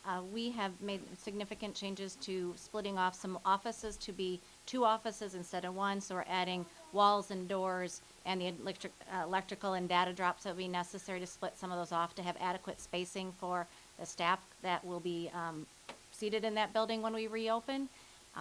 Some of the other changes include the fact that when we opened up the ceiling, the wires that from the electrical to the data lines to old computer lines were not marked and labeled to the extent, because this was originally an old supermarket, and there's been lots of revisions over the years we've been in this building, I believe, since the 80s, 70s, 80s, and maybe not that long, pretty close though. And we need to clean that up. There's wires that we don't even know what they're for, so we're looking to clean that up, and in doing so, putting in new electrical and new data at the levels that they should be for where we're at today. Ben Bale's been in discussions in our construction meetings to support those. We also had a project that was pending that we have not been able to get to, and that is the windows. The windows outside are starting to rot, so we're looking to wrap that wood and replace it with the aluminum so that, again, have a nice finish. It was going to have to be done anyways, so we incorporated that into this project. And in addition, one of the concerns that's been brought forth is that that is also a significant dollar in this project, or this change orders, are that the exterior, the canopy, there's those concrete, I don't know if you remember exactly what it looks like, but there's extremely large concrete panels that are hanging all around the canopy outside, and they're affixed to plywood and to the roofing, and has been some question of how safe those are at this point. We thought this would also be a good time to address those by having those removed while we have equipment in place, and wrapping it with an aluminum finish somewhat similar to like what the Huntley Middle School entrance looked like where you walked in here, where it's that aluminum wrap. So that's a portion of this. Let's see. There's some areas that were kind of a dead space that were not best utilized that we have opted to recommend putting in countertops and casework for proper storage. The locations of our copy machines, now we have to have 110 and 220 ran because we don't know what the copy machine going into those spaces may need, and to do it at a later date is significantly more challenging and time consuming. So that's somewhat of a quick overview. I have the details of each of the change orders that are being requested that total up the total of the 202 to date. I'm assuming that the change in the exterior finish is probably a significant bump in that. There's a significant amount in that, yes. And could we delay that? Yes. When we looked at doing that as a separate project, it was almost twice the cost to do that, because again, they're there with the equipment and potentially, again, use of time. Because we did price this out back 2018, I believe it was, when we were looking at that project.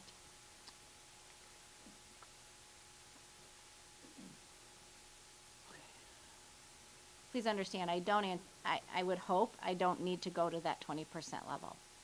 But in the interest of time, as you would know, as under construction projects, if the need is there and there's a change order that needs to be approved, if I have to hold up approval on a change order to bring it to the board each time, it can delay this project. And when it's caused by us, it could cause our delay in moving back in and potentially having to lease NIUs space longer. Is any of the things that you just mentioned going to add to the completion date? Or are we still on track there? We're still on track there. And you The don't only see that the only as thing staying? I'll say, Jeremy, that could be delayed is that aluminum if we decide to move forth with that that wrap, just because there is a little bit longer delay in the shipment of that, but that wouldn't delay our occupancy. Okay. No, those were my questions. Somebody else? Are there any other questions? And the reason it needs to be information action? because of the construction timeline, if we wait until January, that could potentially delay our move-in date because of the significant items that are in there, that if we don't keep moving while the ceilings are opened up and the walls are not finished, these are things that need to be done while we're at this stage of construction. Any other questions? No? Do we have consensus to go ahead with the action? I'm okay with that. I'm going to say yes also. You want to join consensus or Well, it's decline? already on information action. right? Yes. It's So, gonna go to a vote regardless. okay, all right, then I will read the recommended action, that the Board of Education approves the increase to the change order budget to $322,880, which is 20% instead of 10, to allow approval of the pending change orders as well as allow room for additional change orders that may occur as unexpected changes come forth through the completion of the project. Is there a motion? So moved. Second. Roll call, please. No. Yes. Yes. Yes. Yes. Yes. Thank you. Subject G is the Press Plus issue 110 policy update, and this is informational. Dr. Garcia Sanchez. Okay, we're coming forth with some additional changes to policy adaptions and amendments that have been set forth by Illinois State Board of Education and the state board. Therefore, we need the review of them. We're attaching them, and we'll do a first review, a first round, and then we'll come back if there are questions or concerns. We can go through those at the next meeting. If not, then we can put it forth for action to receive and to approve them and add them to our policies. So this is serving as the first reading. Absolutely. Is there consensus to bring this back for action? Yes. Yes. Yes. Thank you. Subject H, ASU GSV Summit, Information and Action. Dr. Minerva Garcia Sanchez. So I brought this before you at our last meeting. I'm asking for approval to travel outside of the state of Illinois for the ASU GSV Summit. I've been invited to attend. Is it during work hours, during work week? I believe it's a Thursday, Friday, Saturday, Sunday, so half and half.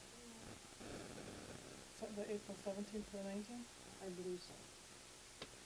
Are you, I mean, we can check the calendar. It might be Monday. It might be Sunday, Monday. Monday, sorry. Tuesday, Wednesday. Yeah, Monday, Tuesday. Oh, Monday, Tuesday, Wednesday. Myself, I'm confusing it with the. Okay. It's a Monday, Tuesday, Wednesday, is that, okay. So returning Wednesday. Wednesday. And included, in you, this You would is, return Thursday to school then, to the district. Well, physically, yes, I'd be in the building, on Thursday. I'd be on site on Thursday. But I'm working obviously Monday, Tuesday, Wednesday, so I'm just not physically there. Would you mind talking about like the what the meeting is all about anyway? Just out of curiosity, I'm not that familiar with it. The purpose of the conference? Yeah.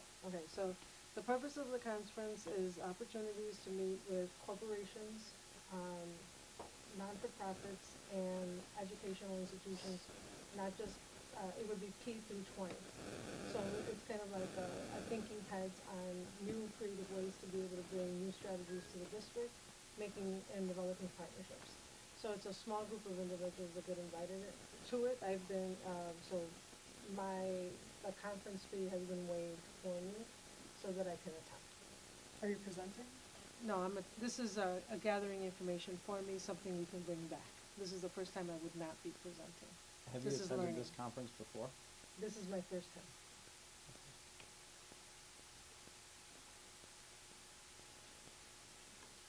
I mean, I don't know, like, obviously, I think you have a certain number of days you can be out of the district for your contract, so, as long as we're not exceeding that number, I think that decision is yours, in my opinion. I think it's more about, per the contract, we have to approve out-of-state travel.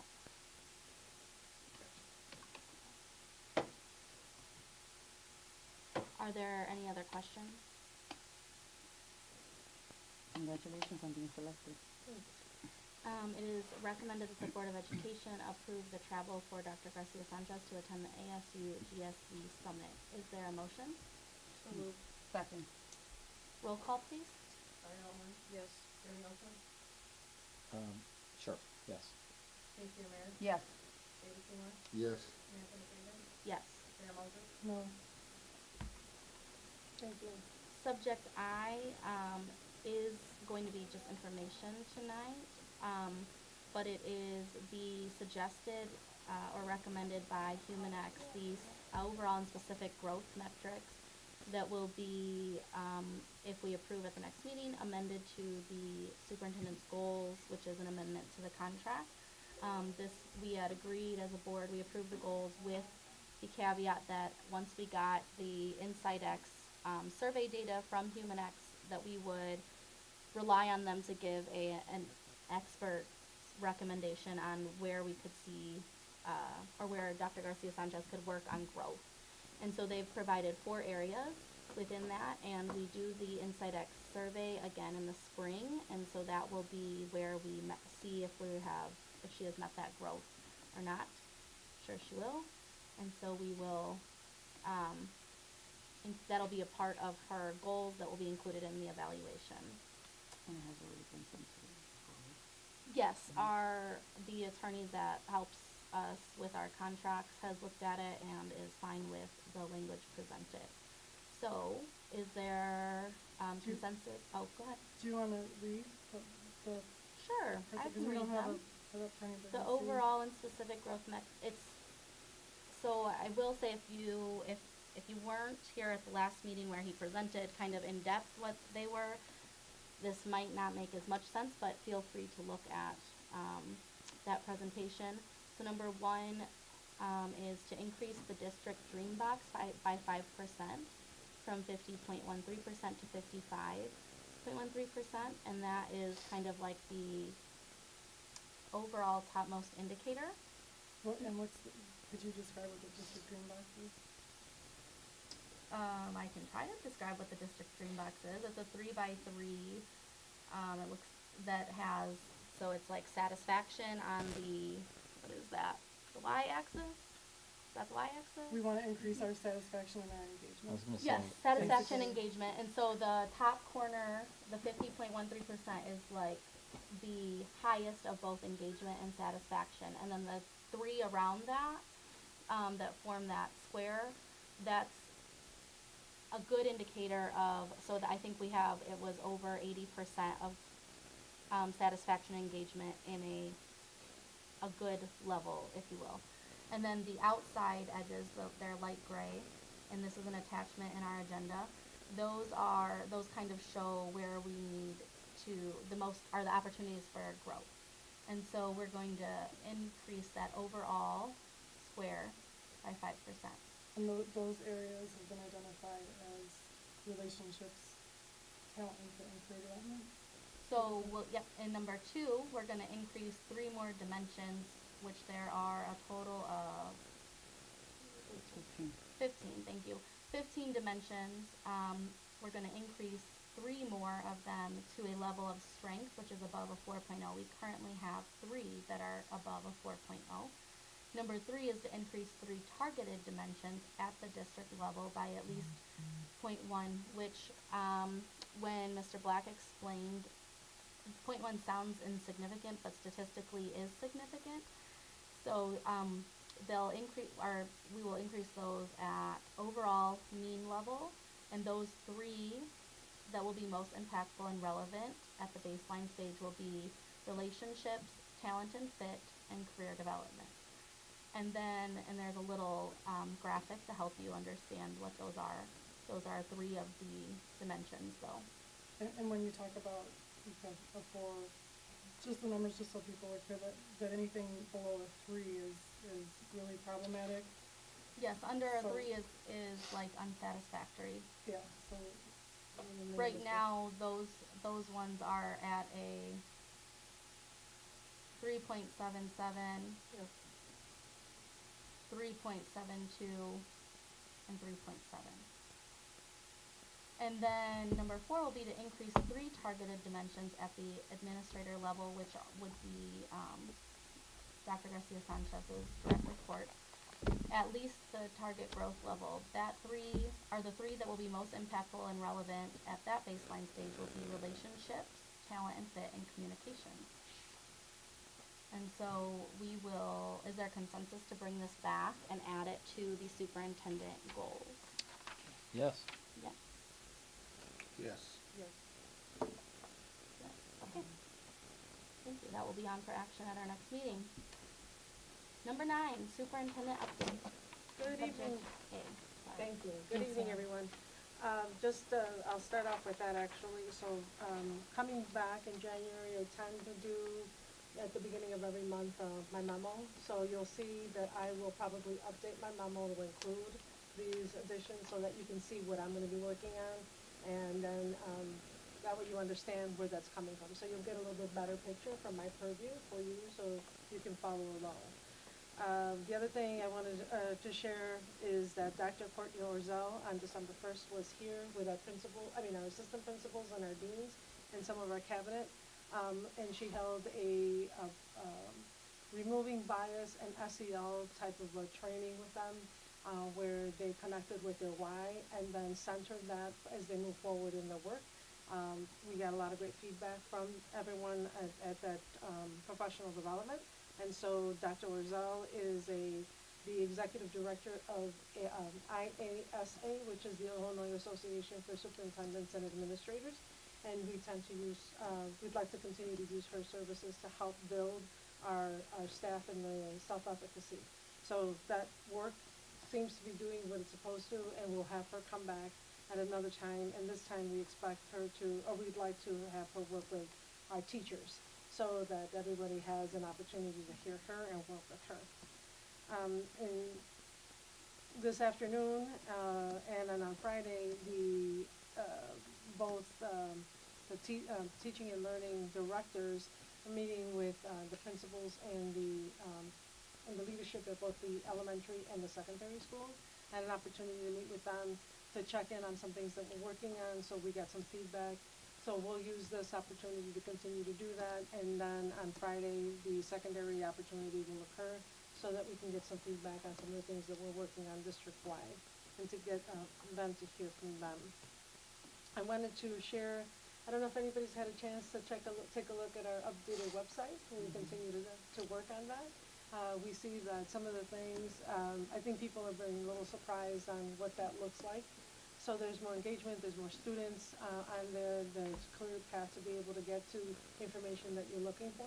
So I invite you to take a look, and if there's any feedback that you'd like to share, please feel free to do so. It's important that the website actually is workable for everybody. Did you have a question? Yeah, we need to work on the mobile part of it though, because I was on it today on my phone as I was driving, which I probably shouldn't have been. Yes, sir. It's like some of the boxes overlap each other, so we gotta work on the mobile app piece of it. Elliott one more time, the community coordinator. So did you hear, Mr.? Okay. Anything you'd like to share, Rita? We are on it. Awesome. Okay. I totally agree. The capacity that we have within our current CMS does exactly what it's going to. So we're in the process of evaluating that, and we'll have some updated information here very soon. Awesome, but I love the site in general. I think I like the changes, so. Good, thank you, appreciate that. So, Ben's team continues to support that, and so David Pham and Rita have been working very closely together and make sure that we make those adjustments and that they're working out for us. And then the last thing is that this week I'll be gathering with the cabinet of principals, assistant principals, deans, and the board members are inviting, and a share of gratitude and grace for the work that has happened for the first semester. So again, the invitation is open to all of you, and of course our leadership, and they've been invited, and it will be Thursday evening after school, away from in the community to again show gratitude for the work that they've done. So that's it for me. All right, thank you. Any other questions? No? Okay. Then with that, the meeting will be adjourned. It is recommended the Board of Education adjourn the meeting. Is there a motion? Second. All in favor?